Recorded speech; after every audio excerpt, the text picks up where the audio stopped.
Welcome to the Sharkpreneur podcast with Kevin Harrington and Seth Greene.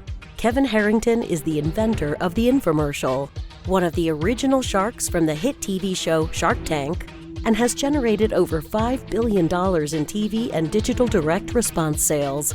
Seth Greene is the world's first trusted authority on cutting-edge direct response marketing, a best-selling author, and the only 3-time Marketer of the Year nominee. On the podcast, Kevin and Seth interview sharkpreneurs who share straight talk on what it takes to explode your business. 49 faces looked to him in triumph. Over the last 12 months, they had each taken turns and promoted his business for a week at a time, driving over $987,342 in revenue. What if you had a network of 50 centers of influence who promoted your business every week for a year? Grab your copy of the #1 Amazon best-selling book, The Ultimate Guide to Growing Your Business with a Podcast, at 33% off the Amazon price by going to ultimatepodcastbook.com. Again, that website for 33% off the Amazon price is ultimatepodcastbook.com.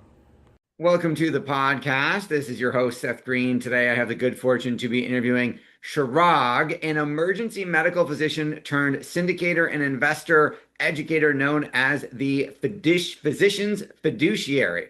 Chirag, thanks so much for joining us. Yeah, I appreciate it, Seth. Thanks so much for having me.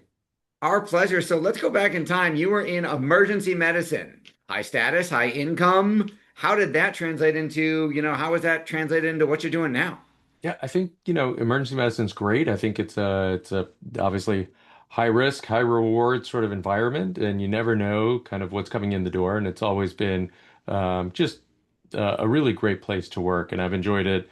I've been doing it for 22 years, still doing it today, and work in the ER. And I think, it's the ability to make those sort of rapid decisions when you have to. That's allowed me to do the same in real estate. And so my wife and I have always been in real estate for a long time. And through that process, went from active investors to passive investors, really learned the art of passive investing, and have done so for a number of years. And then just in conversations with other colleagues and friends, sort of what we were doing a lot of them wanted to invest in, very similar projects and asset classes as us. Was there like a specific moment where you realized, hey, this path isn't the freedom that I want?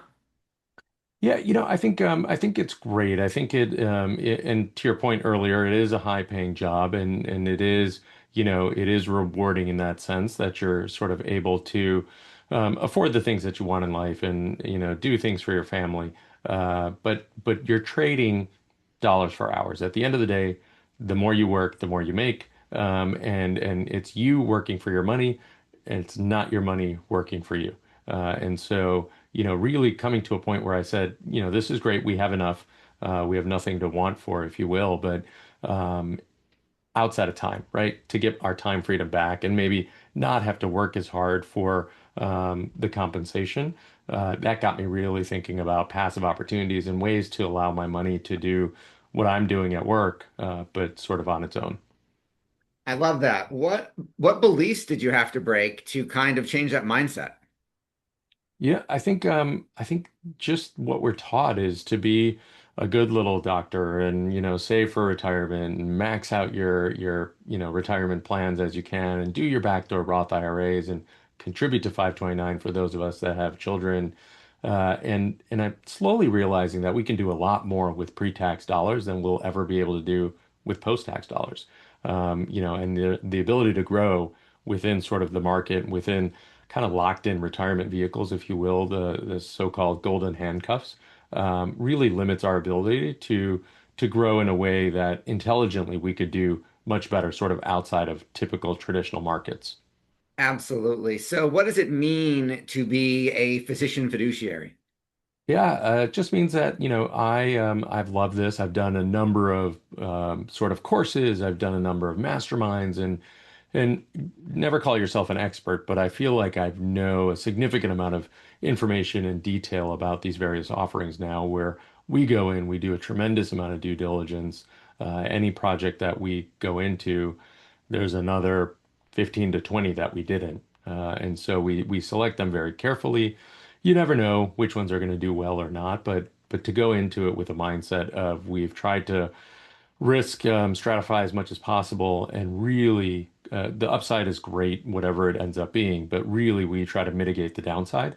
And as much as we can do that, we know that ideally we're not losing our sort of invested capital or any friends and family that come along with us. And so that's the part of being a fiduciary, is really sort of saying, here's where I'm putting my money. You're welcome to come along if you want. Here's why I'm doing it, and discussing sort of, very transparently the pros and cons of any opportunity. And those that wish to come along, are free to do so.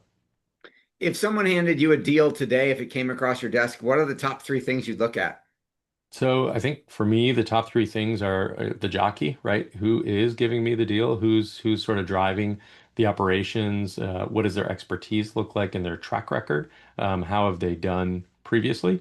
Because it's important to know that they've done this, that they sort of know they've run through a variety of market cycles, and have been able to handle those effectively.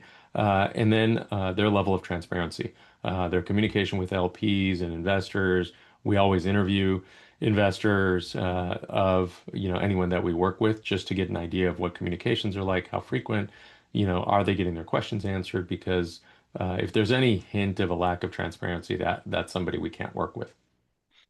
When you started this as a very, very busy doctor, and family man, what are some of the other mistakes, the most common that you see other busy professionals making when trying to make their money work for them?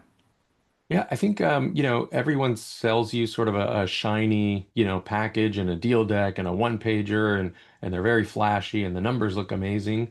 But perhaps not digging in as much as we should, and doing the real sort of detailed due diligence on any particular offering. That's so important to do, to be able to sort of ensure that you're getting into an opportunity where you've really looked at the potential of a complete capital loss, which happens, unfortunately. And so it's really doing that deep dive. That makes a lot of sense. How did emergency medicine shape how you're making investment decisions? I think with emergency medicine, we're always taught to think about the worst first, right? And so we have a patient, what's the worst possible thing that could be going on with them? Figure out if that's what it is, and treat that accordingly. And so we approach sort of real estate in a very similar fashion. What's the worst thing that could happen here, really? And sort of mitigate those downside risks as much as possible, and ensure that, we've taken all of that into consideration before committing. With you've now tell us a little bit about how you're helping, other physicians accomplish what you've done.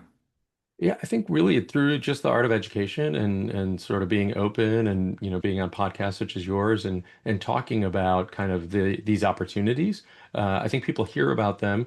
They sometimes will hear about sort of the negative experiences that others have had, but don't necessarily look into why that may have happened. And so I think education is able to level the playing field, if you will, and allows people to learn, and then choose and make up their own mind if it's something that they're interested in doing on their own.